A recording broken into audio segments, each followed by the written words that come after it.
The Asian American Pacific Islander Nurses Association of Nevada presents Healthy Mondays with AAPINA of Nevada. Start the week healthy and right with interesting conversations on living a healthy lifestyle. And now, your Healthy Mondays host, Dr. Mary Faye Axon Armstrong. Aloha! Good evening! Magandang gabi po sa inyong lahat. Maraming salamat po sa inyong patuloy na pakikinig sa aming programa. Sana ay hindi kayo magsawa at naway marami kayong matutunan sa aming mga broadcast. Welcome to Healthy Monday with the AAPINA of Nevada.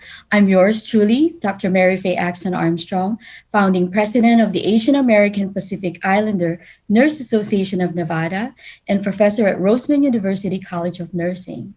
Well, tonight I have my best friend and nursing colleague, and also he is our president-elect, Dr. Ray Serafika, who is my co-host for tonight. Welcome, Dr. Serafika.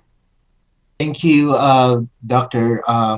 Axon Armstrong, and magandang gabi po sa inyong lahat. We have a very exciting topic for tonight, and I can't wait to start this dialogue. Yes, so here we are on a Monday night, bringing you important information how to keep healthy. Well, September is a National Suicide Awareness Month, also known as Suicide Prevention Month. The month brings awareness to a topic not often talked about, such a very sensitive topic. Everyone is affected by suicide, not just the victim.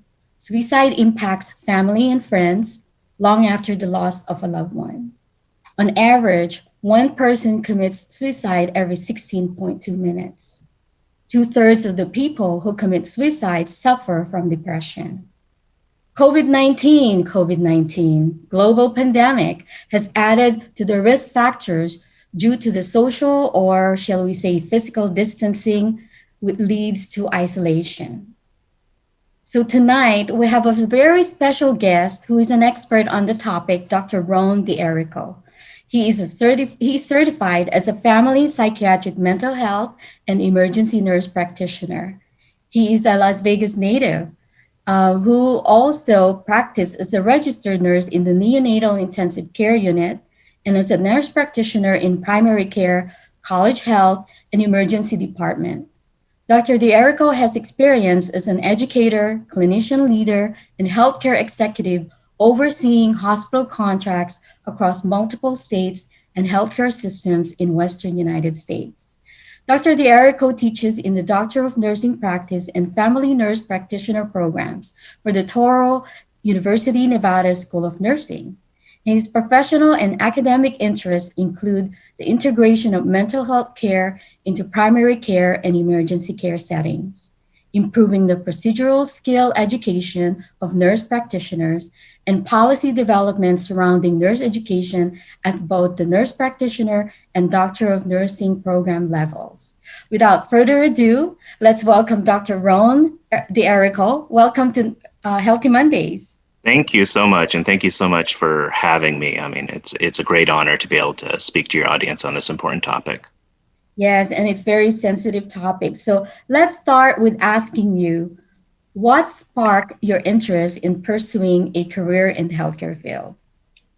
Well, it's a great question. And as you noted, I am a Las Vegas native, so I was born and raised here. I ended up actually being a registered nurse in the neonatal intensive care unit of the hospital where I was born. I ended up working as a family nurse practitioner in that hospital, and then coming back actually as an executive for the contracts responsible for the hospital medicine and emergency medicine programs in that hospital. So I have very deep ties to the Las Vegas community. As a young man, I started working at a very young age. I worked in restaurants and casinos, as is kind of normal for our town. And I got to a point where I had spent a little too long in college just because of all my work responsibilities. And I found myself one day I was a waiter, and the next day I was a waiter with a psychology degree. And I figured I might want to go into a little different field so I could actually start working somewhere else. And that's really what drew me to nursing. I was looking for a profession that would allow me to be of service to my community, to be able to earn a respectable living, and to do something that really challenged me, intellectually and emotionally. And nursing checked all those boxes. And that's really what brought me into the nursing field. Wow, it sounds like you really prepared yourself with dealing with people in every aspects of life. I think that that service is what drives us to, and the purpose to serve others is really what drives us to. Okay, so right into our topic. For our listeners out there who may not know, what should they do if someone tells them they are thinking about suicide? I think the most important first step is to take them seriously. I think it is all too tempting, especially as a layperson or even as a professional. That's an overwhelming situation to be presented with. And it might be a natural reaction to just kind of say, I don't know. Are you serious? Are you just looking for attention? Did you just break up with, your significant other? But I think the most important thing that we can all do, both as professionals and lay people, is to take that person seriously and sit down with them, and you actually have to talk through it. At the professional level, we teach our professionals to ask about plan. Do you have a plan? How would you do it? And those are kind of scary questions to ask, and it's probably a topic we'll touch on a little bit later, but the concern is always, can I induce someone to commit suicide? If I'm just talking to you about it, can I push you over? If I start saying, how would you do it? Am I actually giving them an idea? You're not. You're absolutely not. You're providing support for that person. And there's the topic of what we hear about, like suicide contagion, where increases in suicide rates connected to media events. That is completely different than just talking to someone. You are not going to induce someone to commit suicide by having an open and honest conversation. So that's definitely step one, have that conversation. I think everybody should know the suicide helpline, which is 1-800-273-TALK, TALK. That number will immediately put you and the person you're concerned about in touch with professional trained counselors who are absolutely able to talk to people in crisis. And they also have the ability to call 911 and send emergency services to that location if that's necessary. So, the shortest of short answers is take it seriously and have that conversation and be ready to get help if needed. So, thank you for that information, Dr. Diarco. So, is it possible to predict suicide? It's a complex question because we can find circumstances that may lead towards suicide, and we may find things that are associated with suicide. For example, in your introduction, you mentioned the co-occurring rates of depression. So we can say, yes, if you have any sort of mental health concern, if that's major depression, if it's bipolar depression, if it's other mental health concerns, if it's substance use of any kind, those are associated with higher suicide risks. And then we can look at demographically. We can look at, males complete suicide more often than females, and we can even look at it at an ethnic level where you break it down. So maybe you could plug that all into a computer and say this individual might demographically or statistically be at higher risk. But all in all, you really can't predict when a person is going to reach that level of crisis other than just being with them and listening to them. And that's going to be the best prediction. Expressions of hopelessness, expressions of unremitting depression or anxiety, that's going to be your predictive model right there. Thank you. Dr. Serafika, I know he is in clinical setting right now. I wanted to know what are you seeing right now at the clinical setting as a soon-to-be nurse practitioner in mental health? All right.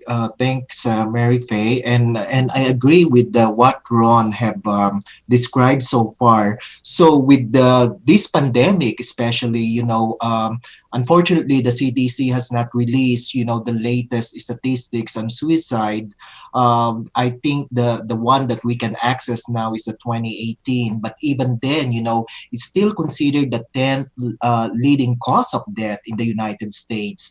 And by creating this awareness, and suicide does not really discriminate, it can happen to everyone. And what our role as individuals, be it as a clinician or nurses or a family member, we really need to be aware of the people that we love or the people that we are taking care of, because this is something that's not discriminate, as I mentioned.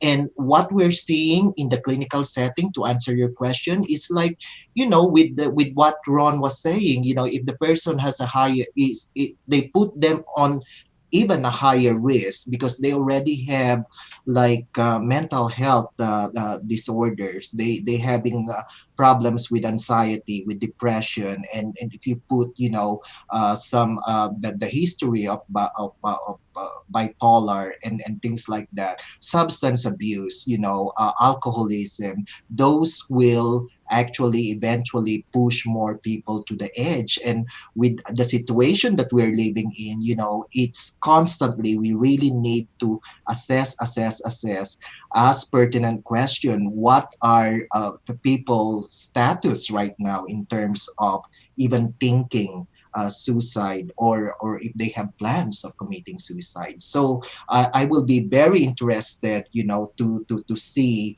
the new statistics rate once the CDC will release that. Probably in few months, with the pandemic that we're experiencing right now. Yeah, that would be very interesting to find out. Among other things, you mentioned about alcohol use, substance use. I think that relates to the next question that I have. Either one of you that could answer. One is that's kind of clustered together. Some of the questions here. There's like a long list that I have. So one is, why do people attempt suicide? And both of you answered some of it. And then, what are the most common methods of suicide? Well, I would say, I think the first question, again, that I come back to, the hardest part is answering why. Because we can give you statistics of who's more likely and who's less likely, or, how that they're ranked and how often this demographic group, this age group, this gender, all these different factors come into play.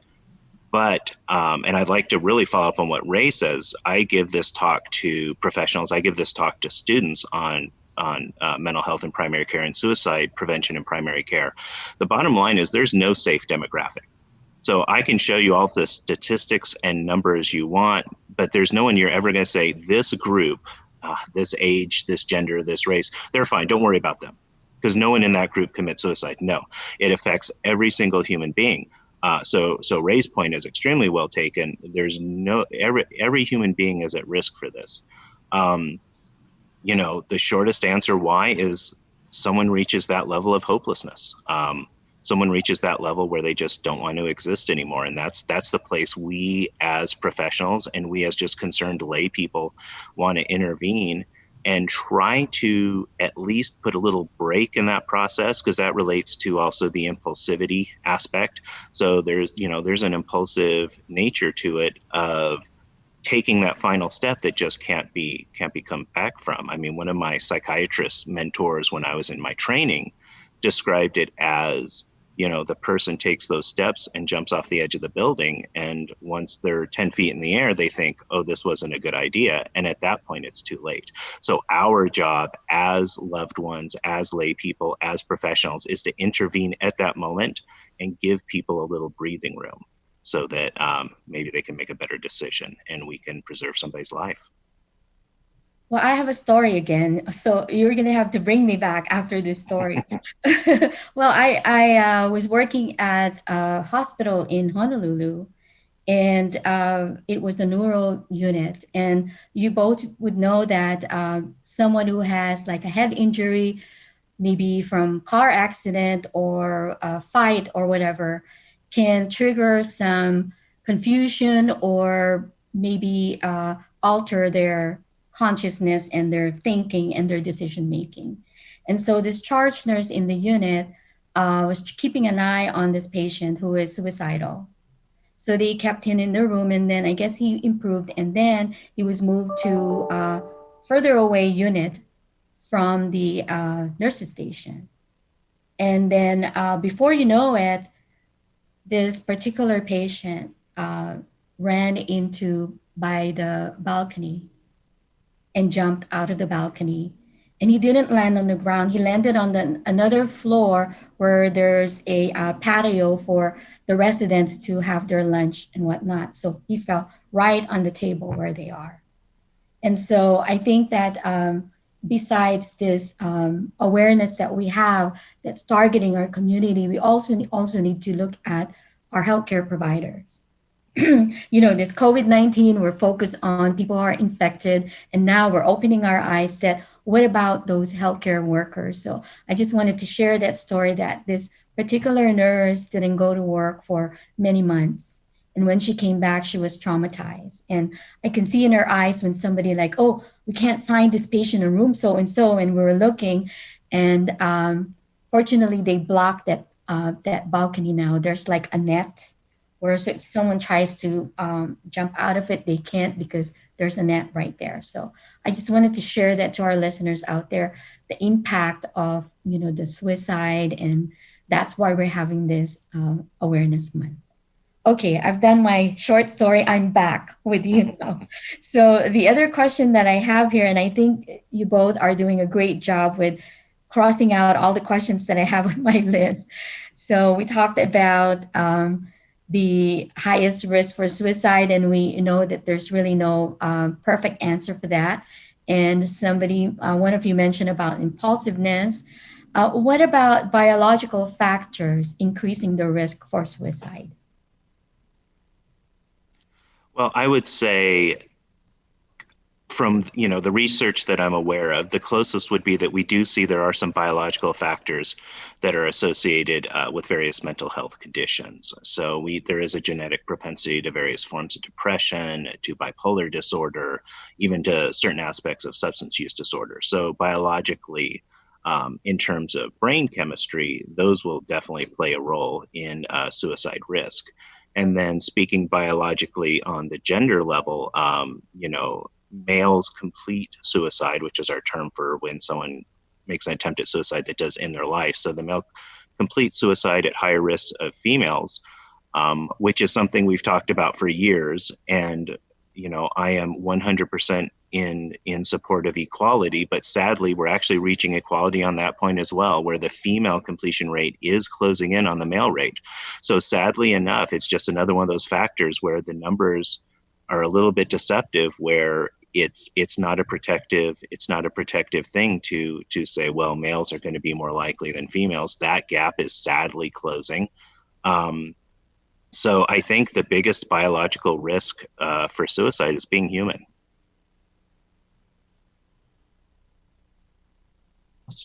Nicely put. Dr. Sarafika, do you have any other thoughts? Yes, and just piggybacking on Ron's, and again, when we look at the whole picture of people who are at risk or committing suicide, we need to also focus on the warning signs. Like, what are these warning signs, which may include, for example, feeling like a burden in the family. We have folks who lost their job, and they were the household leader in the past, and now they don't have finances, to support their family. With the seniors being isolated, they were isolated before, and even more now with all these restrictions of visitation. There's always this increased anxiety, among individuals, and also increased anger or rage. So if we are working with somebody who has that like mood swings, they can be like sad and anger, and then angrier, and then happy, and then you can see the extreme mood swing. They have some outbursts, sometimes like just like in the grocery store, they will just like yell at the cashier. Those are things that we really need to look for, and sometimes the family members or whoever that person is living with can tell us more information about this person. And of course, we have folks who are sleeping too little or sleeping too much. Believe it or not, according to CDC, those are some symptoms or some warning signs that we should be aware of too. And of course, talking or posting about wanting to die, like, I'll be better off if I end this life. If somebody is talking verbally, really telling or posting something in the social media, we really need to pay attention more on those warning signs. And as a family member or as a nurse or as a clinician, we can intervene, just like what Ron said, and give that person the proper resources or the proper interventions for them not to push through with the suicidal ideation or plan. Thank you. So there's also this myth that I know it might not be in the list here that I have, but I just thought about it. That of course we associate the suicide with hopelessness, sadness, unworthiness, and then they're given treatments, and then now they're happy. So are they now safe from killing themselves? Yeah, and it's a great question, and it's a very well known in psychology and psychiatric circles that is a danger time. And there's a couple of different aspects of that. One is that when you're in a deep depression, so clinical depression literally saps the will. It saps the ability for the person to do anything. And, that includes positive things like, the deeply depressed person, the best treatment for depression over and over again is physical exercise. When the conundrum is, if you're that depressed, you literally lack the physical energy and the will to get up and exercise. It's a clinical disorder. So if you can't do that on the positive side, on the negative side, a lot of times those folks won't have the energy to actually commit suicide. They may have the thoughts, but that depression that has them down that far, they just don't have the energy to actually commit the act. So the danger zone is now you've treated them, which is excellent. You've relieved their depression to a degree, which is excellent. But now they have a little bit of that energy. And here's that danger zone, is that suicidal ideation still strong? And now you've relieved their depression just enough that now they have the energy to actually, complete that act. So that's one side of it. The other side is a person that may have had suicidal ideas and weren't necessarily in that deep depression. You may get that mood boost that you so very well describe because they've made the decision, and now they're relieved. Now they said, I'm going to do it. And now they can be, happy in a way, because all that pressure and hopelessness that was crushing them, in their mind, they've found a release for it. So you actually paradoxically get a little mood boost because all that pressure is gone, and I'm going to end my life so I don't have to worry about that anymore. And this is the danger zone, just that Ray mentioned as well. So when they start giving away their possessions and start saying, I won't need this anymore. And, here's my favorite heirloom from my family. You can have it. I don't need it anymore. That's your danger signs right there, that someone maybe has made a decision that they're going to harm themselves. And that's a good point to intervene at. Thank you for that. I think between the both of you, I know this one is not on the list again. It just popped out in my mind.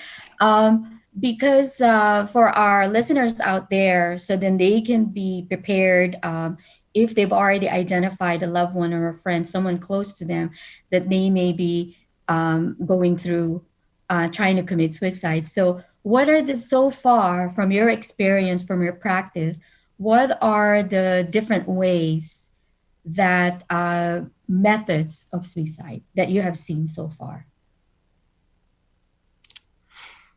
Well, there's plenty, unfortunately. Again, if you look at the statistics, the majority of men commit suicide by firearm. That rate is also much higher in veterans, which is a subject we haven't had a chance to touch on, but our veterans are just a huge concerned group in terms of suicide risk. And veterans have a high lethality of suicide attempts, again, because of that familiarity and comfort with firearms. So, that barrier that might exist for someone that doesn't know guns well, if you're trained and you use them, that barrier doesn't exist. So that's a big route. Of course, strangulation, which generally means hanging. that, you see that commonly. And then poisoning, which in most terms generally means a drug overdose. Those numbers tend to be higher in females. Those are generally considered the top three: firearms, strangulation, and poisoning. And I'm sure Ray might have some insights that I missed there, but I know he's had some excellent experience in this as well. So I agree with Ron. I mean, those are the three top methods that we are seeing. Even with the literature, also like in the healthcare profession, because they have also access to all these drugs. I mean, those are the things that we probably need to be aware of, especially as nurses. And you brought that thing to Mary Faye, that healthcare provider needs to take care of other healthcare providers, especially in this situation. And going back years back, when I was starting to practice as a nurse, and it hit home because we kind of missed this. A former LPN of ours who was about to retire, we didn't see any of these suicidal warnings, but she decided to end her life. And what she did was, the number one method, firearm.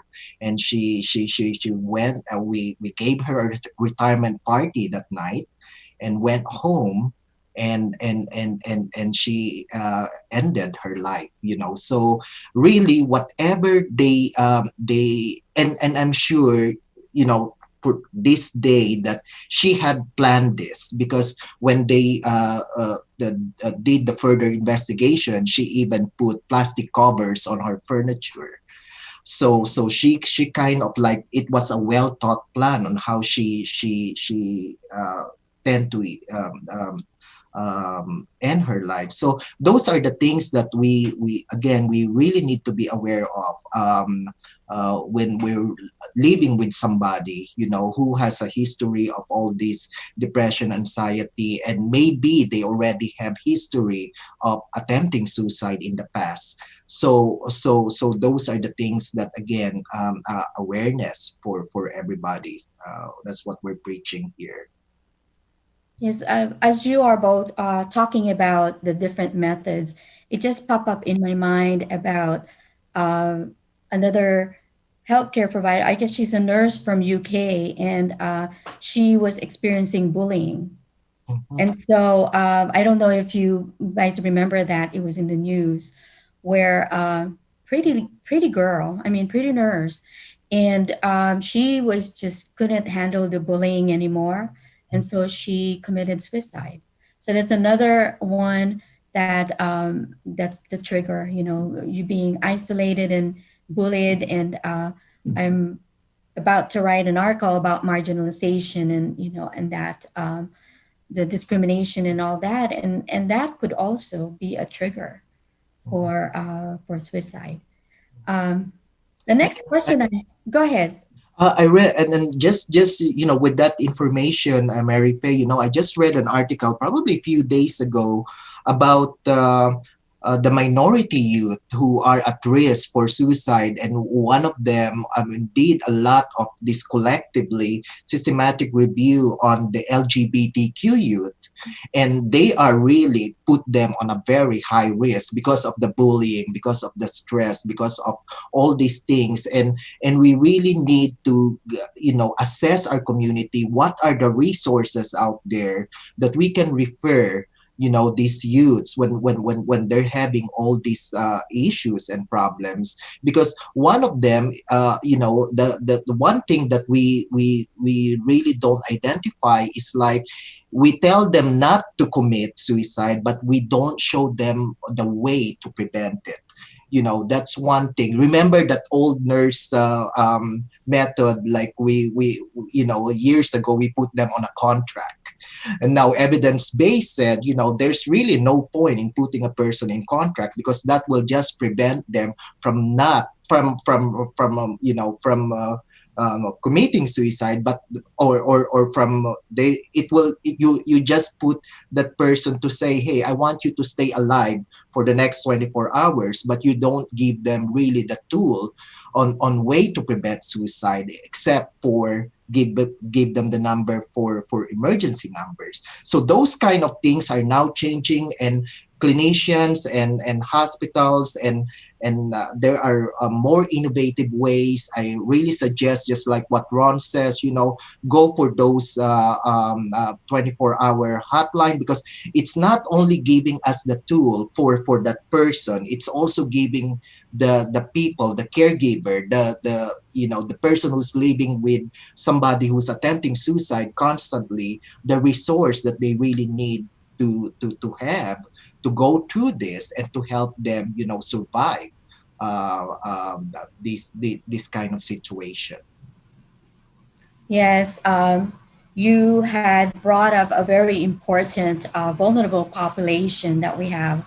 And I think it's the belongingness that as they're growing and trying to figure out who they really are. And I know that, for old fashioned parents like myself, I just couldn't understand it. And then now I'm trying to open my my widen my horizon in trying to understand, especially for parents who are family who are Christians. It's so hard for both the parents and the children to meet at that point where I understand what you're going through. I understand you don't think that you're a girl or a boy. And I think this is another topic that we need to bring in, other experts, additional expert to talk about it, because really it's something that needs to be addressed, especially during this century where there are now a lot of information that our teenagers, our children who are growing up, and they're confused. They are very confused. And I think one of the risk factor is confusion and where do I belong and who I am, that identity. We're going to go into another aspect of looking at suicide awareness. This one is, as parents, community, as healthcare providers, we're wondering, like, are they just wanting to get attention? So the next question is, do people attempt suicide to prove something or to just get sympathy? I think, the shortest answer of all is that you always take it seriously. That's the last resort, is ever to make the decision that maybe this wasn't a fully committed attempt. Yes, there are different mental health conditions. There are kind of what we call the personality disorders, where there may be certain behaviors that involve self-harm that may have, that may be performed with the intention of what we call secondary gain. So trying to keep, get attention, or trying to keep somebody involved with you. So it certainly does happen. But you never just jump to that. You never just jump. For those of us that are healthcare providers, when a guy my age and my size comes into your ER with chest pain, it's probably, or it may very well just be heartburn. But you don't just start with heartburn. You start with that this may be a heart attack, and you work back from there. Suicide is the same way. So if somebody comes to you and they've inflicted some sort of damage to themselves or made statements to indicate that they're thinking about harming themselves, you don't just jump to, well, they're looking for attention. You jump to, this is a very serious attempt. This is something we need to address right now. And then if in the terms of the story, you get to the point where, maybe this was more of an attention-seeking behavior, well, absolute worst case, you spent some time with somebody that probably needed some attention. So, you always go to the worst case first. I'm an emergency provider, so psychiatry is just like emergency practice. You always think worst first and go back from there. So it can certainly happen, but that's not your starting point. And I do agree with Ron, because like even if it happens in a clinical setting, then we have all these pathways and protocols on how to approach this issue.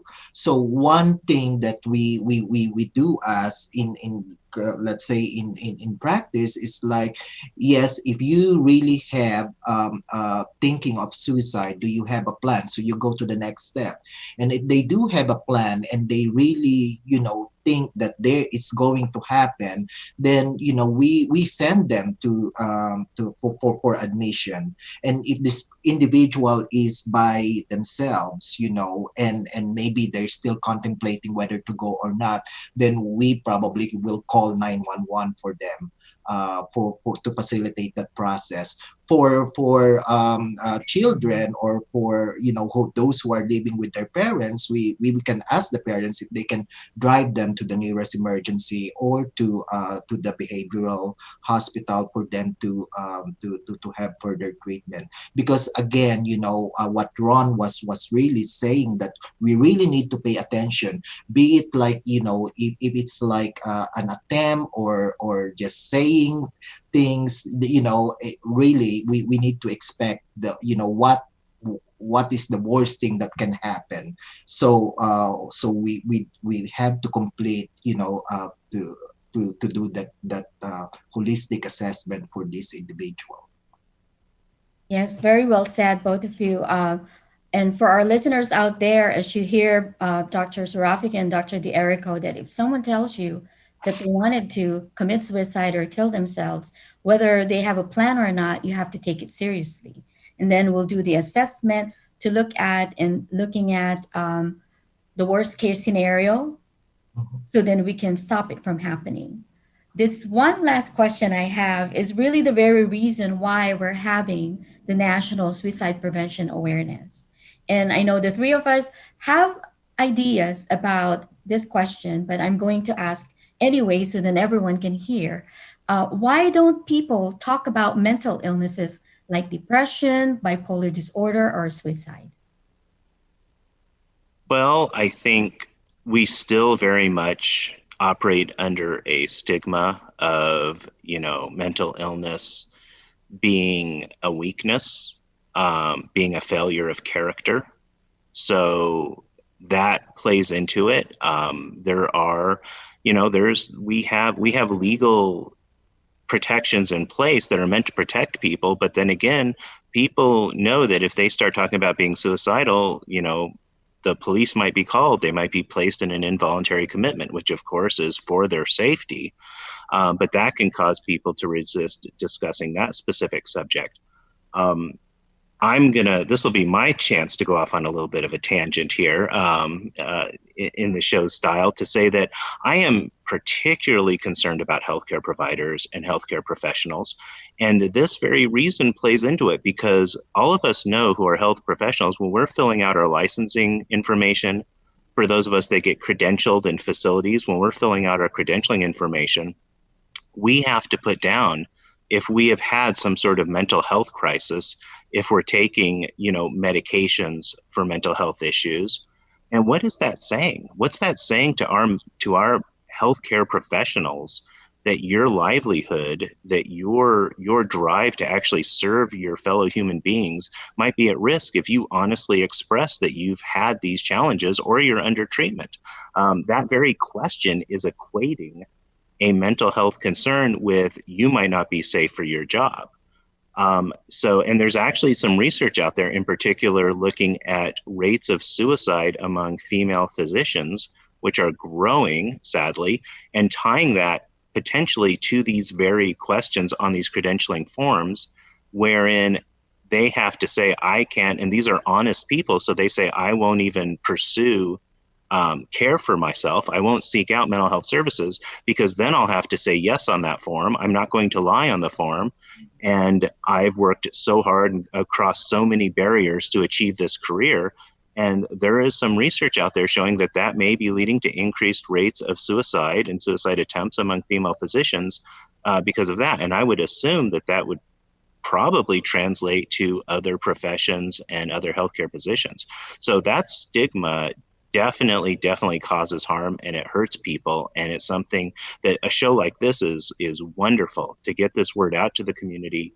The audience that's listening to this is probably on board with this, but to realize that everyone out there in the audience, everyone you touch in your life might not be, and this is the time to really reduce that stigma and make sure people feel comfortable talking about their struggles. And that's a very great uh, point that you made, Dr. Erico, because as we all agree, that suicide does not discriminate. It can happen to anyone as long as you're breathing, thinking, feeling. You are vulnerable, and you can, depending on your life situation and what's going on with your life. There's a lot of triggers. There's a lot of risk factors that we have mentioned so far. While time flies when we're having fun. Yeah, and I think that passion that we have to share with our community to keep them healthy is just radiate um, all through this program that we have. Um, I have more questions, but we're running out of time. So I guess what we can do is before we close, I guess each of you, if you could share some words of wisdom to our listeners out there related to the National Suicide Prevention Month. We can start with Dr. Dierico. Well, I would first just like to say again, thank you so much for having me on this program to be able to speak to this important topic. It's really a true honor to speak with you. It's a great honor to be up here on the screen with my good friend Ray, who is a colleague and peer and friend who I value very deeply. And I've had excellent relations with AAPINA over the years, and it's just a great honor to be here. And in closing, I would just say to everybody listening, um, it's it's really easy for me to tell you, hey, it's kind of your job to reach out to those around you, ask those uncomfortable questions, broach that subject if they seem a little bit off. It's easy to say, and I realize that's not comfortable. That's tough. That's really tough. So I'm very sympathetic. But what you're doing is you could easily be saving a life just by asking, how are you? How are you physically? How are you emotionally? Is there something bothering you? Is there something you need to talk about? Do you need me to help you get help? Because that's what I'm here for. And just by doing those easy tasks that are so hard to do, you could be saving a life. Thank you, Dr. Dierico. And this is the first time that I'm meeting you, and it's virtually. So thank you so much for agreeing to be our guest tonight. And also, it's an honor to have you and hear all your perspective about the important topic that we have tonight. Dr. Serafika, your words of wisdom? All right, so Ron already summed it all, and he covered everything that we need to talk. I mean, the most important thing. So again, Ron, thank you for coming to our show, and for those listeners, who's still thinking of where to get help, how to get help, how can I make this happen, how can I be more aware. You always need to ask your friend, ask your loved ones, where are they feeling, where are they mentally right now. Always keep them safe, always be there for them. And I think at the beginning of the show, Ron mentioned about the National Suicide Prevention Lifeline, that anybody can utilize, is 24/7. And if you're just thinking, or if you know somebody, or if you're living with somebody who's attempting suicide, this is a good resource for you. And always make that follow up. I mean, you can always talk to the primary care, and the primary care will refer them to the psychiatrist or the nurse practitioner, and eventually those people will actually refer them to therapies, and therapy can really help. Dr. Axon Armstrong was asking about what kind of resources can we further, refer those patients. I mean, therapies now are getting very innovative as well. They can do cognitive behavioral therapy that is specialized in suicide alone, and that is very innovative, and that is very helpful. And again, if you are still confused about all these issues, the warning sign and things like that, please call the 1-800 number, the helpline for the National Suicide Prevention. And I think thank you, Dr. Serafika. I think Dr. Dierico mentioned it earlier. Maybe you can share again the 1-800 number to our listeners out there. Yes, it's 1-800-273-TALK, TALK, which is 1-800-273-8255. And if you go on their website, they actually have a chat line as well, so that you can chat. They'll chat with you on your phone or on your computer if you don't want to get on the phone. So I think it's just an excellent resource. And I do want to mention that if there's any nurse practitioners or other healthcare providers in your audience, right now AANP Connect is going on, which is a virtual conference that has a number of different talks. I do have, and it's accessible through December 31st. It's on demand. It's available anytime. I do have a talk on suicide prevention for the primary care provider that is on there. So if there's any primary care providers or other healthcare providers that might be interested in that, it is on the AANP Connect on the platform.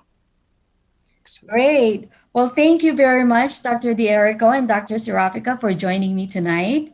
And wow, time flies when we're having fun. But again, I'm so glad that we're able to bring you this important information to our listeners out there. So remember, every Monday is a healthy Monday. Aloha.